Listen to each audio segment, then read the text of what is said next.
کیا آپ جانتے ہیں کہ تاریخ کے سب سے بڑے اور طاقتور بادشاہوں میں سے ایک رومن سلطنت کا شہنشاہ اپنے تخت پر بیٹھا کانپ رہا تھا۔ وہ جانتا تھا کہ اب وقت قریب آ چکا ہے، لیکن خطرہ کہاں سے آ رہا تھا؟ نہ شمال سے، نہ مغرب سے، بلکہ مدینہ کے ایک سادہ لباس پہنے خلیفہ سے۔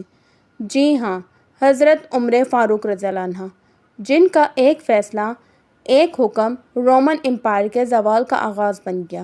آج کی ویڈیو کو اینڈ تک لازمی دیکھیے گا، کیونکہ اس ویڈیو میں ہم آپ کو بتائیں گے وہ فیصلہ کیا تھا، کیسے ہوا، کیوں ہوا، اور رومن سلطنت جو صدیوں تک ناقابل شکست سمجھی جاتی تھی، کس طرح مٹی میں مل گئی۔ آج ہم آپ کو لے کر چلتے ہیں 1400 سال پرانے اس دور میں جب دو بڑی طاقتیں دنیا پر حکمرانی کر رہی تھیں۔ ایک طرف رومی سلطنت جو طاقت، سیاست اور دولت کی علامت تھی، اور دوسری طرف ایک چھوٹا مگر ایمان سے لبریز اسلامی معاشرہ جس کی قیادت کر رہے تھے خلیفہ المسلمین حضرت عمر فاروق۔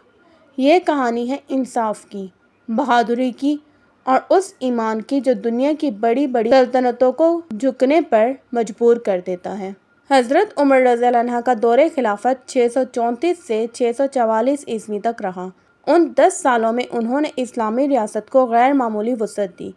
ایک طرف فارس کی ساسانی سلطنت زیر ہو چکی تھی اور دوسری طرف رومی سلطنت کے کئی علاقے بھی اسلامی حکومت کے زیر اثر آ چکے تھے، مگر حضرت عمر رضی اللہ عنہ کی اصل طاقت ان کی تلوار نہیں بلکہ ان کا عدل اور تقویٰ تھا۔ حضرت عمر بن خطاب رضی اللہ عنہ خلیفہ دوم، جنہیں رسول اللہ صلی اللہ علیہ وآلہ وسلم نے الفاروق کا لقب دیا، یعنی حق اور باطل میں فرق کرنے والا۔ جب آپ رضی اللہ عنہ نے خلافت سنبھالی تو اسلامی ریاست مدینہ اور اس کے اطراف تک محدود تھی، لیکن حضرت عمر رضی اللہ عنہ کے دور میں اسلامی سلطنت نے ایسے پیش رفت کی کہ دنیا حیران رہ گئی۔ نظام عدل، بیت المال، راتوں کو گشت، رعایا کا خیال، یہ سب چیزیں تو تھیں ہی، مگر ساتھ ہی ایک عزم تھا جو کسی بادشاہت کو بھی ہلا کر رکھ دیتا تھا۔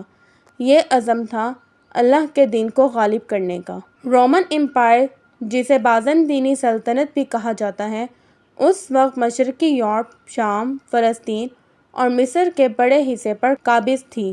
قسطنطنیہ اس کا مرکز تھا اور ہرقل اس کا بادشاہ۔ رومن امپائر اپنے زوال کی جانب بڑھ رہی تھی، لیکن اسے اس کا اندازہ نہیں تھا۔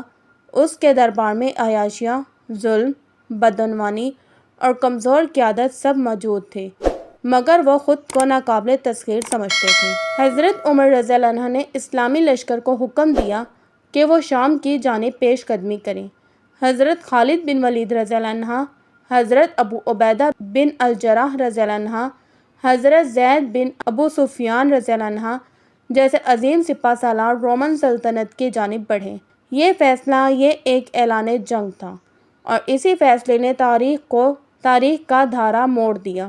ایک طرف لاکھوں پر مشتمل رومن لشکر، گھوڑے، تلواریں، زرہیں، تجربہ کار سپاہی، دوسری طرف صرف 30 سے 40 ہزار کے قریب مسلمان مجاہدین، مگر ان کے دلوں میں ایمان، ان کی قیادت میں اخلاص اور ان کے پیش نظر صرف اللہ کی رضا۔ حضرت خالد بن ولید رضی اللہ عنہ نے ایسی جنگ حکمت عملی اپنائی کہ دشمن کو دن میں تارے نظر آ گئے اور آخر کار رومن سلطنت کو بدترین شکست ہوئی۔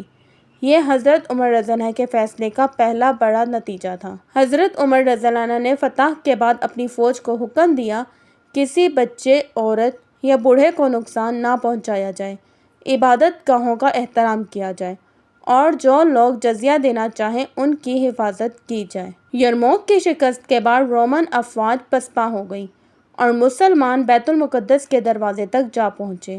عیسائی پادریوں نے کہا، ہم شہر کی کنجیاں کسی عام سپہ سالار کے حوالے نہیں کریں گے، ہم صرف تمہارے خلیفہ کو کنجیاں دیں گے۔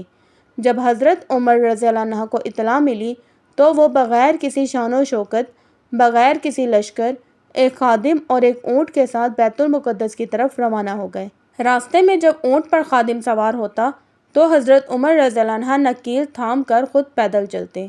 یہ ہے وہ عاجزی جو کیسر و کسریٰ کی گردنیں جھکا دیتی ہے۔ بیت المقدس میں جب عیسائیوں نے حضرت عمر رضی اللہ عنہ کو سادہ لباس میں آتے دیکھا تو حیران رہ گئے۔ انہوں نے خود ہی کہا، یہی لوگ دین پر حکومت کے اصل حقدار ہیں۔ رومی سلطنت کے ایک گورنر نے جب حضرت عمر رضی اللہ عنہ کا عدل دیکھا تو وہ حیران رہ گیا۔ ایک دن جب وہ مدینہ آیا تو دیکھا کہ خلیفہ وقت درخت کے نیچے سو رہے ہیں، نہ کوئی محافظ، نہ شان و شوکت۔ اس نے کہا، عدل کیا، امن ملا، امن ملا، نیند نصیب ہوئی۔ اے عمر، تو نے واقعی دنیا کو عدل کی طاقت دکھا دی۔ یرموک کے بعد حضرت عمر رضی اللہ عنہ نے فلسطین، شام، اردن اور مصر تک فتوحات کا سلسلہ جاری رکھا۔ بازنطینی سلطنت کو مسلسل شکستیں ہو رہی تھیں۔ رومی بادشاہ ہرقل نے شام سے فرار ہوتے ہوئے یہ تاریخی الفاظ کہے، الوداع اے شام، اب تو کبھی ہماری سلطنت میں واپس نہ آئے گا۔ یہ الفاظ صرف ایک بادشاہ کی شکست کا اعلان نہیں تھے بلکہ ایک پوری سلطنت کے زوال کی گواہی تھے۔ یہ وہ فیصلہ تھا جو صرف فوجی حکمت عملی نہیں تھا، یہ ایمان، سچائی اور عدل پر مبنی ایک انقلابی قدم تھا۔ حضرت عمر رضی اللہ عنہ نے اپنی قیادت سے دنیا کو دکھا دیا کہ تلواریں فتح نہیں کرتی، دلوں کا یقین، انصاف اور اللہ کی رضا دنیا کی سب سے بڑی سلطنتوں کو جھکا دیتی ہے۔ حضرت عمر رضی اللہ عنہ نہ صرف ایک عظیم سپہ سالار اور منتظم تھے بلکہ ان کی قیادت میں اسلامی سلطنت نے دنیا کی دو سب سے بڑی طاقتوں رومی اور ساسانی سلطنت کو شکست دی۔ ان کی سب سے بڑی طاقت ان کی سادہ زندگی، انصاف، خوف خدا اور عوام سے قربت تھی۔ حضرت علی رضی اللہ عنہ فرماتے ہیں، ہمیں عمر رضی اللہ عنہ کے بعد ایسا حکمران نہ ملا جو عدل، دیانت اور سختی سے باطل ہو کر روکنے میں ان جیسا ہو۔ رومیوں کے علاقے فتح ہونے کے بعد حضرت عمر رضی اللہ عنہ نے وہاں نئے گورنر تعینات کیے، عیسائی پادریوں کو عبادت کی اجازت دی، جزیے کا نظام منظم کیا، مقامی آبادی کو تعلیم، امن اور انصاف دیا۔ رومی رایا نے مسلمانوں کی حکومت کو رومی بادشاہ سے بہتر پایا، کیونکہ رومی حکومت ظلم کرتی تھی، مسلمان حکومت انصاف کرتی۔ حضرت عمر رضی اللہ عنہ کے کردار نے دشمنوں کو بھی متاثر کیا۔ ایک مشہور رومی مورخ نے لکھا، اگر عمر روم میں پیدا ہوتے تو شاید ہم آج دنیا کے سب سے عادل حکمران کہلاتے۔ تاریخی طور پر ذکر ملتا ہے کہ حضرت عمر رضی اللہ عنہ کو قیصر روم ہرقل کے دربار سے بھی خط آیا جس میں اسلام کے پیغام کو سمجھنے کی خواہش کا اظہار کیا گیا۔ حضرت عمر رضی اللہ عنہ نے جو جواب دیا وہ سادہ مگر دلوں کو چیر دینے والا تھا، اللہ کے بندے کو اس کے بندے سے کیا خوف، تمہیں ہمارے پیغام سے ڈر نہیں، نجات ملے گی، اور اگر انکار کرو گے تو اللہ خود فیصلہ کرے گا۔ حضرت عمر رضی اللہ عنہ نے تلوار سے نہیں اپنے عدل سے رومیوں کو متاثر کیا۔ ان کی حکمرانی ایسی تھی کہ دشمن بھی تعریف کرنے پر مجبور ہو گئے، عیسائی اور یہودی شہری بھی ان سے محبت کرنے لگے۔ رومی سلطنت کے کئی علاقے بغیر خون بہائے اسلام کے زیر نگہ آ گئے۔ اگر آپ کو ہماری یہ ویڈیو پسند آئی ہو تو براہ کرم لائک ضرور کریں، اپنے دوستوں کے ساتھ شیئر کریں اور ہمارے چینل کو سبسکرائب کرنا نہ بھولیں۔ آپ کی حوصلہ افزائی ہی ہماری طاقت ہے۔